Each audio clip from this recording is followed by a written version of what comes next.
செல்லூர் ராஜு அண்ணே, அது கீழம்பாக்கம் இல்ல கிளாம்பாக்கம் என சட்டப்பேரவையில மாசா கலாய்ச்ச அமைச்சர் சிவசங்கர் இப்போ அவங்க அமைச்சரே கன்ஃபியூஸ் ஆகியிருப்பது பத்தி என்ன சொல்ல போறாரு? அது கேளம்பாக்கம் இல்ல கிளாம்பாக்கம். முதல்ல அதை கிளியர் வரணும். அது இந்த குழப்பம் உங்களுக்கே இருக்கு.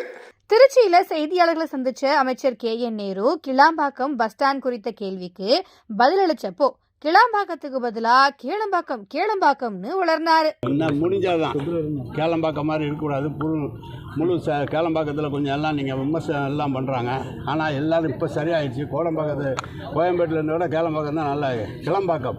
அதுதான் கிளம்பாக்கம். அதுதான் கிளம்பாக்கம். அதுதான் கிளாம்பாக்கத்துக்கு கேளம்பாக்கத்துக்கு டிஃபரன்ஸ் தெரியாம போச்சடா.